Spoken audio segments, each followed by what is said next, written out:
Hi everyone, thanks for listening to the Scandinavian History Podcast with me, Michael Schrenkman. In the last two episodes, we've looked at Scandinavian attempts to colonize and settle various territories overseas with a varying degree of success. This time, we'll turn our attention inward toward the great domestic colonization project, the settlement of northern Scandinavia. As I'm sure you're aware, Scandinavia is large, and a big chunk of it is located fairly far north on the globe. Much of this northern territory was nominally under the control of the Norwegian and Swedish crowns from the Middle Ages onward, but it took time for these two emerging states to turn that nominal claim into something more concrete. That doesn't mean that the northern part of Scandinavia was empty for all these years. Not at all. It was inhabited by people who had lived in the north for longer than anyone could remember. They had been in continuous contact with the Scandinavians in the south, but as the Scandinavians started to push north, these contacts increased and became increasingly tense.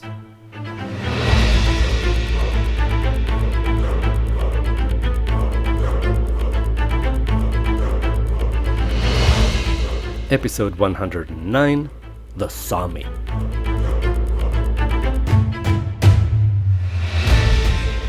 During the Viking Age, basically up until the formation of the three Scandinavian kingdoms, there were only any major Scandinavian settlements in the southern half of the Scandinavian peninsula. But the north wasn't uninhabited. Another people did live there, the Sami.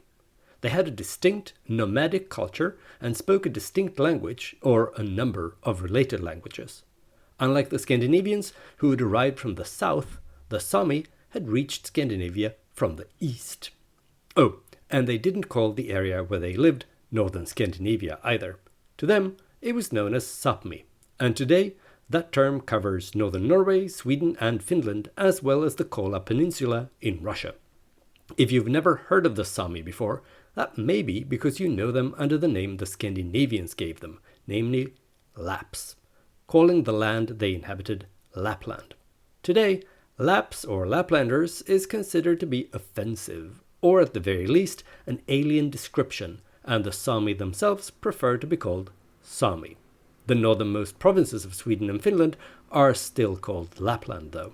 And in northern Norway, where the Sami were seen as a variation of Finns in centuries past, their part of Sapmi is known as Finnmark.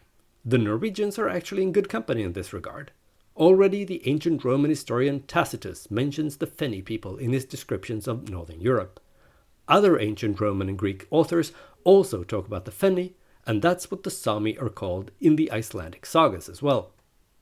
No one really knows, but according to the current theory, the Sami set off from some Proto-Uralic point of origins along the river Volga and migrated northwest some 3,500 years ago.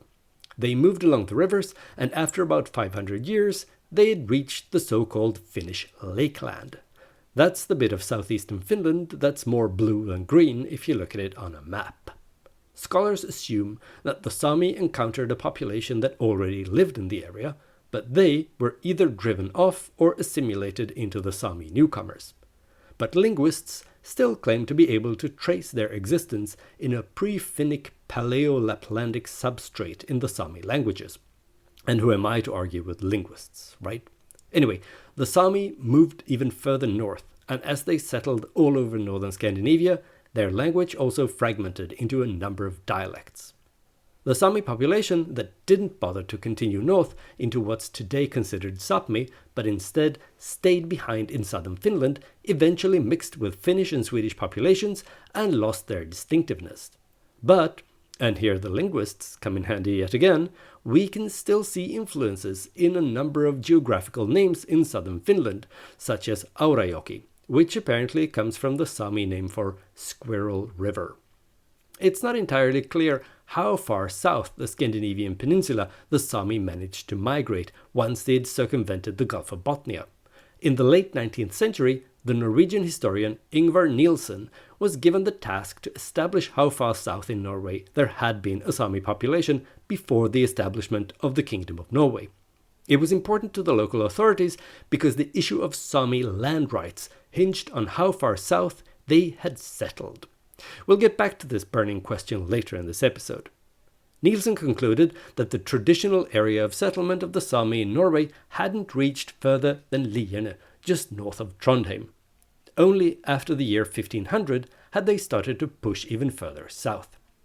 It shouldn't come as a huge surprise that this question is still debated, not least since the question of land rights is still a hot-button issue.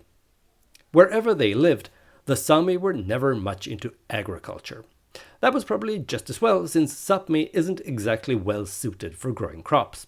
Instead, they traditionally made their living from fishing, trapping, and hunting wild reindeer. In the middle of the 1500s, the Sami traditional way of life was challenged by increasing interactions with the Scandinavians from down south. Even though Scandinavians by and large hadn't been living in Sápmi, there had been contacts for hundreds of years.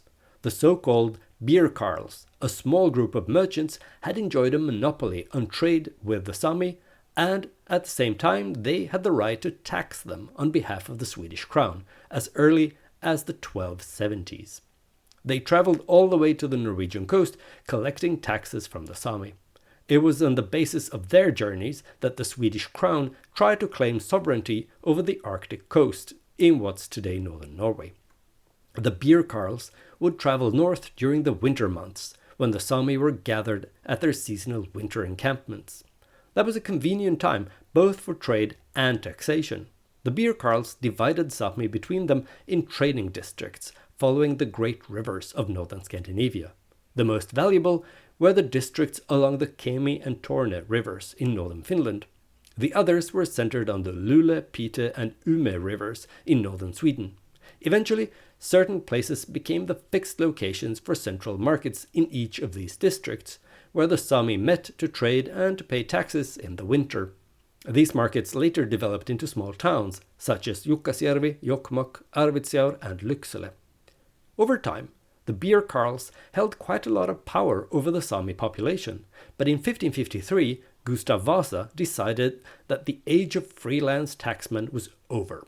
From then on, the Sami would have to pay taxes directly to the crown's own representatives.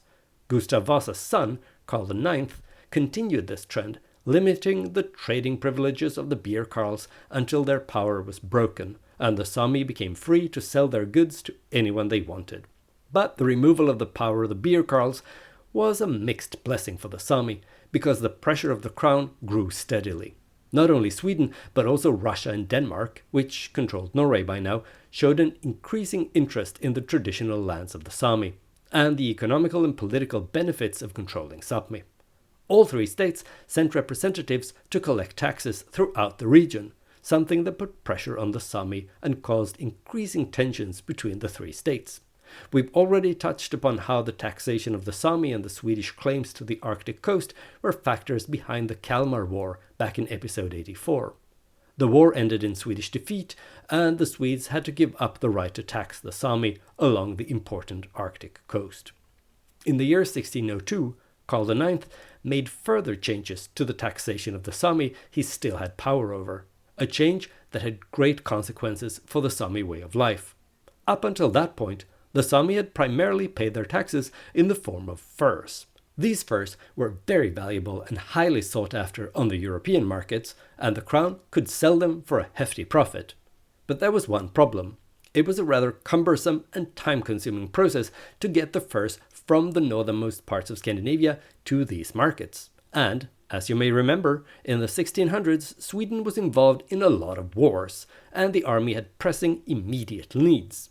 It couldn't wait for these furs to be sold in Europe. So, after a visit to the front in Livonia, King Karl IX ordered that from now on, the Sami would pay their taxes in fish and reindeer, commodities that could be brought directly to the army and consumed by the soldiers. This was bad news for the Sami, really bad news. It had been convenient for them to pay their taxes in furs, such as fox, bear, beaver, and hermine. But the Sami themselves didn't really have any use for these furs, since they made their own clothes primarily from reindeer skins. So not only were they now stuck with all these furs that were basically worthless to them, they also had to hand over a considerable chunk of their actual and limited food supplies to the crown as taxes. This was nothing short of an existential threat to the Sami way of life. It wasn't just the new taxation scheme that threatened the food supplies. The Sami population had ballooned since the end of the 1500s, but the amount of fish and reindeer had remained largely constant, until now.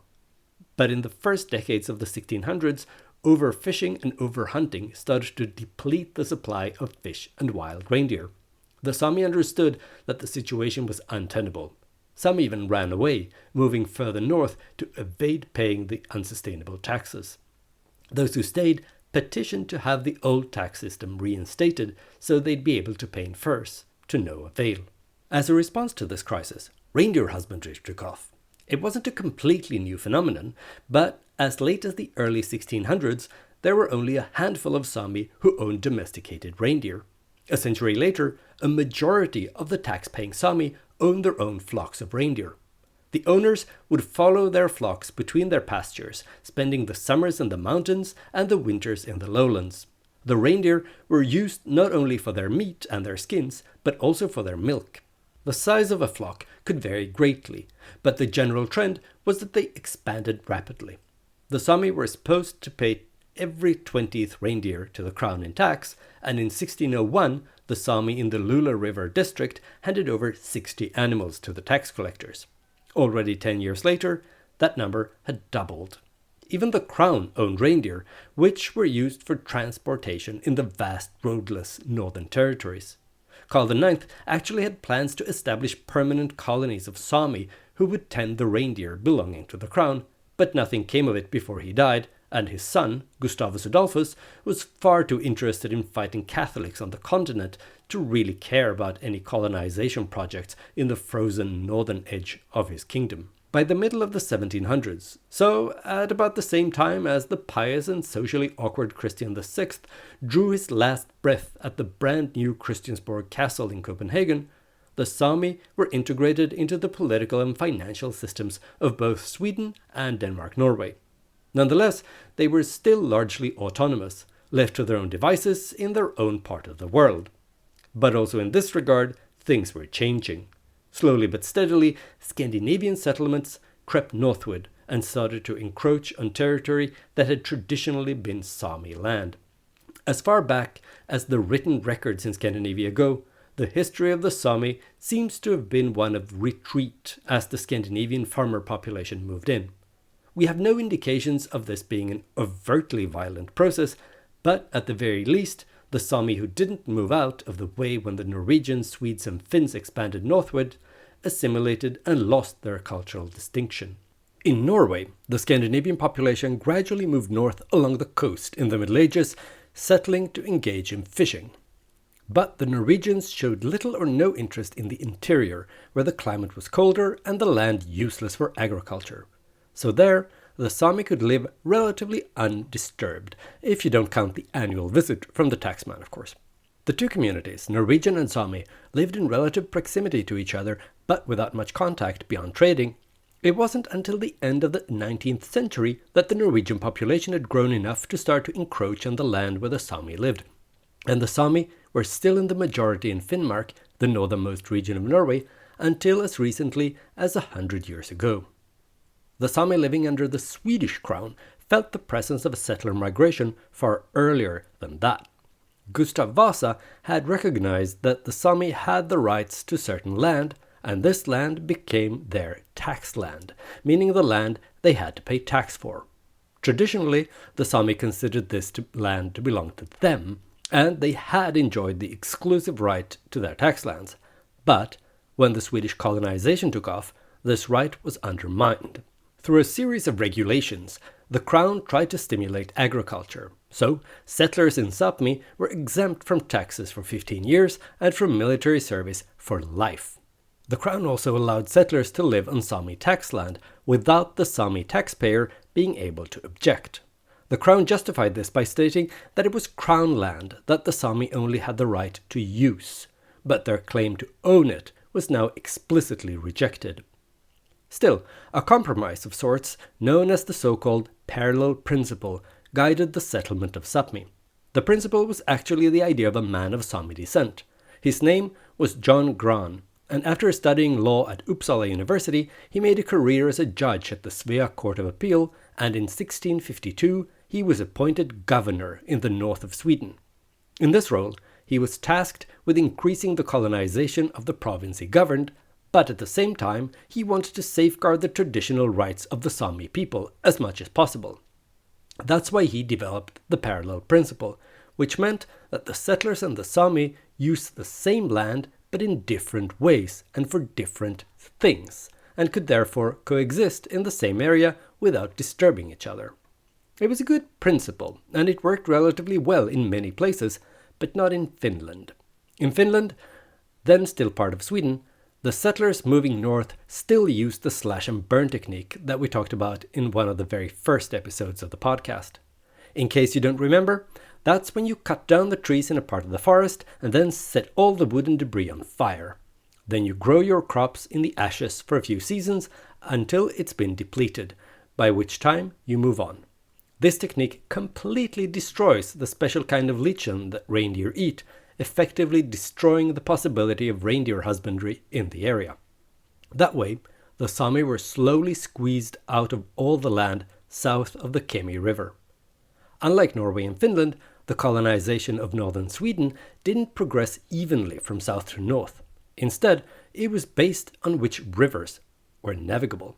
The Torne and Monio rivers, along the current border between Finland and Sweden, were the best waterways into the region, and even though they were the northernmost rivers, the first settlers established themselves there.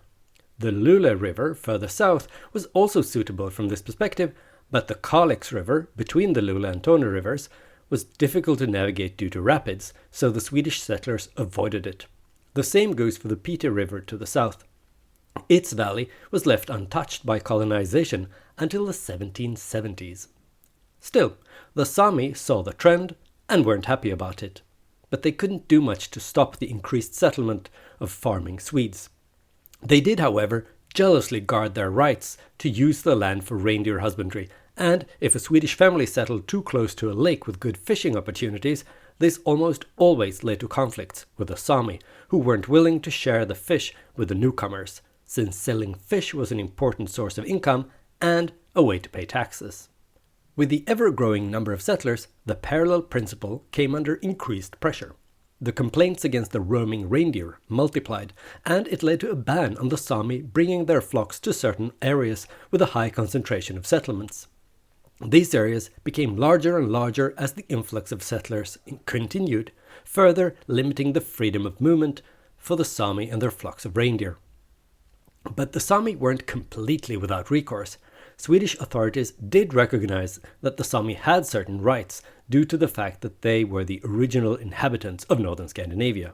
As I mentioned a moment ago, Gustav Vasa recognized Sami land rights, and about 100 years later, when Jämtland had been conquered from Norway, the Swedish authorities recognized that the Sami there owned land in the province. That meant the Sami had rights, and they could sue the settlers to safeguard these rights. One such right was the right to hunt. The Swedish settlers were limited to hunting no further than 5 kilometers from their farms, and where they strayed beyond this limit, the Sami would sue and often be awarded compensation by the courts. The settlers had a much better chance at winning in cases concerning agriculture. The authorities were eager to see as much land as possible cultivated, so cases where settlers petitioned to protect their lands against reindeer encroachment were far more likely to be successful than anything to do with fishing or hunting. Up until the late 18th century, the Sami almost always won against the settlers in cases concerning hunting and fishing rights. But from the 1780s onwards, we can see a shift in the attitude of the courts, with more and more decisions going against the Sami, even in cases where they likely would have won half a century earlier. As a result, many Sami felt that they couldn't move freely anymore in the heavily settled areas, so they chose, or felt forced, to relocate further north. Even though the question of freedom of movement was crucial for the Sami, it wasn't the first example of the authorities interfering in the traditional Sami way of life, trying to assert state control. The first case of interference, even before taxation, concerned the Sami religion. The traditional Sami pre-Christian religion was a textbook example of your classic nature religion. Various natural phenomena, such as the moon, the wind, and especially the sun, had divine characters. There were also shamans, called Noids, who could get in touch with the spiritual world, finding his way to the realm of the gods and the spirits of the dead using a special drum. By playing on his drum and chanting, he'd enter a state of trance, and that way he was thought to access the spirit world. The Sami would also sacrifice to the gods at special places, and the Noids played a central part also during these rites. All of this was obviously totally unacceptable to the Scandinavians after they themselves had abandoned their old gods and become Christians. Already in the year 1050, a guy called Stenfi, who is known as the Apostle of the Northmen, preached Christianity to the Sami, but with limited success. It would be several centuries before any significant number of Sami would convert. As long as they refused to embrace Christianity, the Sami were viewed with skepticism in southern Scandinavia. The Christian Scandinavians distrusted the Sami, worrying about what they saw as their paganism and dark magic. There were even laws against going to the north, fraternizing with the Sami, if the goal of the journey was to learn about the ways of the Noids. Meanwhile, the missionary work continued and intensified. Several churches were built both to entice converts and to cater to those who became Christians. One example was a church built in Tromsø in northern Norway in the mid-13th century. It only had limited success though, because half a century later the Pope referred to it in a letter as the Church of St. Mary among the heathens. In the late 14th century, a Sami woman who had been baptized wrote to Queen Margaret, the creator of the Kalmar Union, and asked her to redouble the efforts to spread Christianity among the Sami. The Queen apparently listened, because in 1389 she, together with the Archbishop of Lund, penned a letter to the Sami people. In it, they announced increased missionary activity in the north and encouraged the Sami to leave their pagan ways and become Christians. Few, if any, Sami took any notice of the letter though, since it was written in Latin, a language about as commonly spoken in northern Scandinavia then as it is today. King Carl IX of Sweden, who wreaked havoc on the Sami economy by switching up their tax payments, also took a keen interest in the eternal souls of the Sami. He sent a guy called Daniel Hjort north to identify suitable places to build churches. On his advice, churches were then erected in Lycksele, Jukkasjärvi, Enontekiö and Karesuanto, because popular winter markets were held there. In the hope of convincing everyone of how great Christianity was, the unsuspecting Sami who came to buy and sell stuff at the markets were then forced to attend services in these churches. Hjort also gathered up a group of 16 Sami teenagers whom he planned to send to Uppsala University, where they'd become priests. They'd then be sent back north to spread the word of God among their heathen friends and family. Perhaps a good idea in theory, but the problem was that the 16 young men themselves weren't interested in Hjort's plan. 9 of them managed to escape even before they reached Uppsala, and even though the remaining 7 enrolled at the university, they never finished their studies. So none of Karl IX's Christianization efforts bore any significant fruit. Towards the end of the 17th century, under the rule of the 3 Karls, the 10th, the 11th and the 12th of the Palatinate dynasty, the official attitude vis-à-vis the Sami and their reluctance to embrace Christianity was characterized by increasing exasperation. In general, this was a time when the pressure of Lutheran orthodoxy was ramped up in Sweden. Remember, this was also the time of the great witch hunts. Now, the authorities started to persecute non-Christian Sami. Coercion became an acceptable tool for conversion, and Noids, with their chanting and drumming, were banned. This was now considered magic and sorcery and could render you a conviction for witchcraft. Hundreds of drums were burnt as tools of devil worship, and in some locations the Sami language itself was forbidden in schools, condemned as the devil's tongue. Obviously, this was a disaster for Sami society and culture. Today, only 71 drums are known to still exist. Several of them were saved from the flames by curious priests. If you, too, are curious, the largest collection of these drums is kept at the Nordic Museum in Stockholm. The Sami living under the Danish crown didn't fare much better at this time. There, practicing the Sami religion became a capital offense, and many who were caught were charged as witches. About a fifth of all victims of witch trials in Norway were Sami who had just practiced their religion. But this new, tougher approach didn't win many souls for Christ. It's true that more and more Sami obeyed the law and attended church, but it was widely known that as soon as they returned home and were out of reach of the authorities, they continued to practice their old religion. Turns out they weren't particularly keen on ditching the ways of their ancestors in favor of a religion forced on them by the people who also forced them to pay taxes. Who would have guessed? Things only started to change for real when the authorities switched the stick for a carrot. Remember the devout Danish kings Frederick IV and Christian VI, who were into pietism and colonialism. Perhaps you also remember the mission set up in Copenhagen, from which priests were sent to spread Christianity in Greenland and Tranquebar in India. They also sent missionaries to the Sami. The best known of these was no doubt a man called Thomas von Westen, who was active in Finnmark in northern Norway in the first half of the 18th century. He used a new and revolutionary method to win converts. Instead of forcing the Sami to go through the motions, pretending to be Christians, he actually talked to them, trying to convince them that Christianity was the way to go. And his power of persuasion was so strong that he even managed to convince the Danish authorities to lift the ban on the Sami religion, so that he'd be able to discuss it freely with potential converts. This method proved to be massively successful, and churches and chapels popped up all over the region. Thomas, sometimes called the Apostle of the Sami, was so good at what he was doing that the Swedish authorities copied his approach, and soon the Sami in Sweden, who had resisted baptism for generations, also started to convert in droves.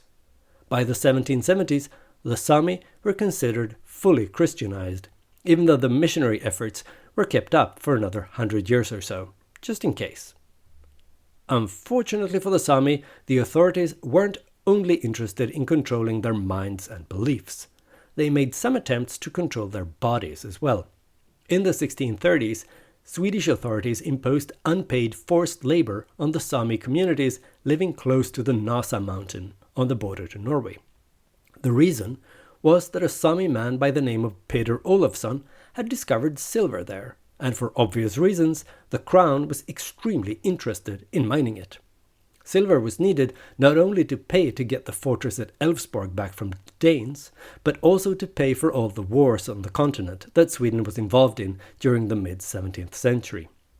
The work in the mine was hard, and, as I mentioned, the miners weren't paid. The authorities didn't pay for the transportation of the metal either, because the logistics were also handled by forced Sami labor and their reindeer. People who didn't follow orders or caused trouble in some other way were tortured.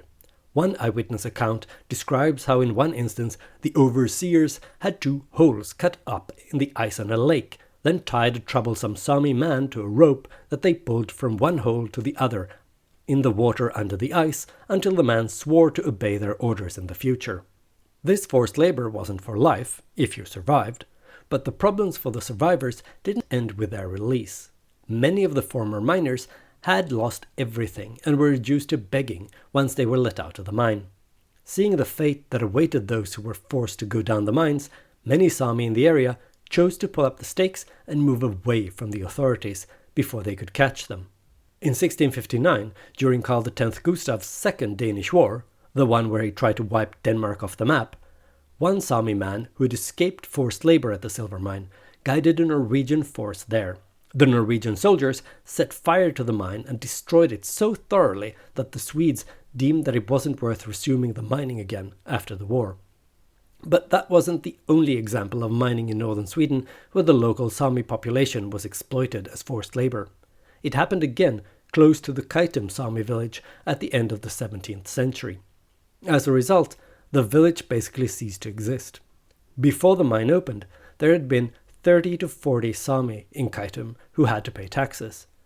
But in the early 18th century, the taxation ledger laconically notes, "Everyone has escaped."